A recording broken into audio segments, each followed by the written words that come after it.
વખતની શિવરાત્રિ ખૂબ જ શુભ યોગમાં ચાલુ થાય છે. આજે 13 તારીખ છે. 13 તારીખથી સૂર્યદેવ કુંભ રાશિમાં પ્રવેશ કરે છે અને કુંભ રાશિમાં શનિદેવા ની રાશિ છે. શનિદેવની રાશિ સૂર્યની પ્રિય રાશિ માનવામાં આવે છે અને ત્યાં રાહુ છે. રાહુ સાથે બુધ શુક્ર પણ છે અને આ ગ્રહણનો યોગ માનવામાં આવે છે. ચંદ્રગ્રહણ, સૂર્યગ્રહણ રાહુ અને કેતુના સંબંધી થતો હોય છે, તેને ગ્રહણ દોષ કહેવામાં આવે છે.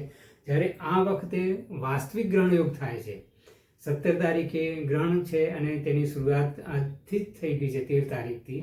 તો જે કોઈ વ્યક્તિની કુંડલીમાં કાળસર્પ હોય, ગ્રહણ દોષ હોય, ચંડાળ યોગ હોય, વિષ યોગ હોય, બીજા કોઈ પણ અશુભ યોગ કુંડલીમાં થતા હોય તો તેમણે આ શિવરાત્રિમાં પ્રથમ પહરથી લઈને ચતુર્થ પહર સુધી 4 પહરમાં અને ખાસ કરીને નિશ્ચિત કાળ દરમિયાન આના ઉપાય કરવામાં આવે તો તેમાંથી મુક્તિ મળતી હોય. ઉપાયમાં એ કે ધારો કે કાળસર્પ હોય તો રાહુ કેતુના મંત્ર કરવા, વિષ યોગ હોય તો શનિ, સૂર્ય અને ચંદ્રના મંત્ર કરવા, ચંડાળ યોગ હોય તો રાહુ અને ગુરુના મંત્ર કરવા.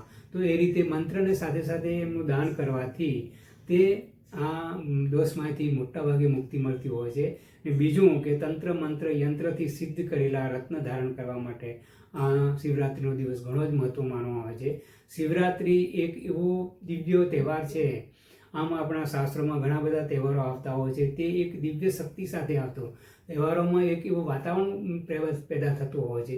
જે વાતાવરણ એક દિવ્ય શક્તિથી આખા પૃથ્વી ઉપર પ્રભાવિત ઉર્જા પેદા થતી હોય. તે ઉર્જામાં આપણે કોઈ પણ સંકલ્પ લઈએ, કોઈ પણ કાર્ય કરીએ, કોઈ પણ મંત્ર સિદ્ધિ કરીએ, તંત્ર સિદ્ધિ કરીએ, રત્ન સિદ્ધિ કરીએ, યંત્ર સિદ્ધિ કરીએ તો તેનું તાત્કાલિક ફળ મળતું હોય છે. તો શિવરાત્રિમાં એક તો આ ઉપાય કરવાનો છે.